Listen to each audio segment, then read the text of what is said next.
جی جناب، تو اب ہم بات کر لیتے ہیں بوٹنگ کی، جس کا شوق ہر کسی کو ہوتا ہے. یعنی کہ آپ جائیے کسی مقام پر اور وہاں پر جھیل ہو اور آپ کا دل کرتا ہے کہ آپ فوراً جناب کشتی میں بیٹھیں اور فوراً سیر کو نکل جائیں.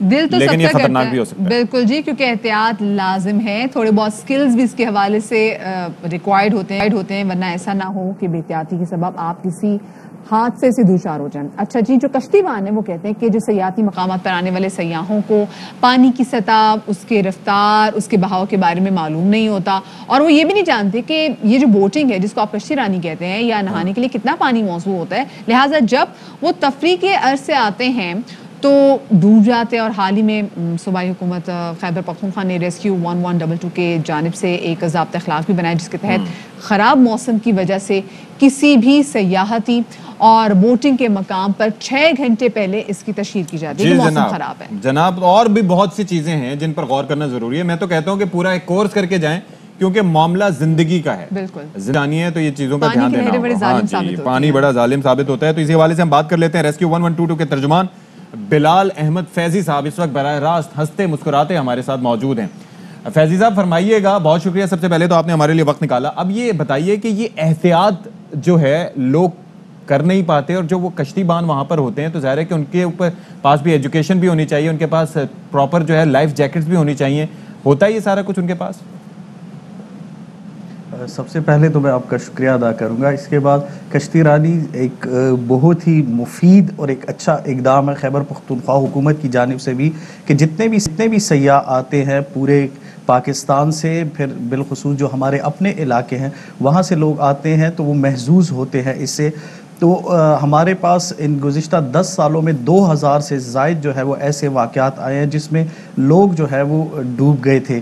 تو اس پہ جو ہے وہ باضابطہ طور پہ خیبر پختونخوا حکومت، ہماری ریلیف ڈپارٹمنٹ، ہمارے ڈائریکٹر جنرل ڈاکٹر خطیر احمد صاحب نے باقاعدہ ایک رپورٹ تیار کی اور ضابطہ اخلاق جو ہے وہ ہم لوگوں نے تیار کیے، جس کے تحت جب بھی کوئی آئے گا تو اس کے لیے کچھ احتیاطی تدابیر ایسی ہیں کہ اگر وہ اپناتے ہیں تو وہ اپنے ساتھ ساتھ اپنے پیاروں کی زندگیاں بھی بچا سکتے ہیں. سب سے پہلے یہ ہے کہ جب بھی آپ کسی جگہ پہ جاتے ہیں وہاں پہ نہانے کے لیے یا کشتی رانی کے لیے، تو سب سے پہلے آپ اس علاقے کے بارے میں تھوڑا سا جان لیں.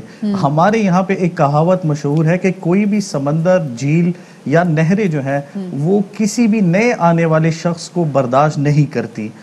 یعنی جب بھی کوئی نیا بلڈ، کوئی نیا شخص اس پانی میں جاتا ہے تو اس کو کھینچتی ہے اپنی طرف سے. تو یہ کہاوت ہمارے مختلف دریاؤں اور سمندروں کے بارے میں مشہور ہے. تو جب بھی آپ جاتے ہیں تو سب سے پہلے جو ہے وہ موسم کے بارے میں جان لیں کہ یار موسم جو ہے اس علاقے کا کیسا ہے. کیونکہ آپ کو پتہ ہے اگر زیادہ تر لوگ جو ہے وہ جاتے ہیں سوات وغیرہ، وہاں پہ باغ ناران ہو گیا، چترال ہو گیا، اسی طرح ناران، کاغان، ان جھیلوں میں مختلف ڈیمز ہیں، وہاں پہ جب جاتے ہیں اور موسم جو ہے وہ خراب ہو تو اس کی وجہ سے گلیشیئرز وغیرہ پگھلتے ہیں یا جو ہے وہ اربن فلڈ آتے ہیں تو اس میں پانی کا بہاؤ جو ہے وہ موسم کا مزاج بلکہ پانی کا مزاج دیکھنے کی بھی بہت زیادہ ضرورت ہوتی ہے. ساتھ میں جو کشتیاں ہیں ان کے فٹنس سرٹیفکیٹ کو بھی انشور کرنا بہت زیادہ لازمی ہے. بہت شکریہ جی، بلال احمد فیضی صاحب ہمارے ساتھ موجود تھے، اور کیونکہ بڑا زبردست ایک ایکٹیویٹی ہے، لیکن اگر آپ اسکلفل نہ ہوں تو آپ کسی بڑے حادثے کا اور لائف جیکٹس لازمی ہونی چاہیے. اور جو لوگ وہاں پر موجود جو لوگ جاتے ہیں تو ظاہر ہے ہر کوئی اتنا ایجوکیٹڈ نہیں ہوتا اس معاملے پہ، اپنے آپ کو نہ ایجوکیٹ کر سکتے ہیں، لیکن جو لوگ وہاں پر موجود ہیں جن کی ذمہ داری ہے لوگوں کو لے کے جانا، ان کے پاس پراپر جو ہیں وہ سوئمرز بھی ہونے چاہیے. ویدر فورکاسٹ بھی دیکھنا بہت زیادہ امپورٹنٹ ہے. اپنا بہت سارا خیال رکھا، کیونکہ وقت ہو گیا آپ سے اجازت لینے کا. شاد رہیے، آباد رہیے، اللہ حافظ.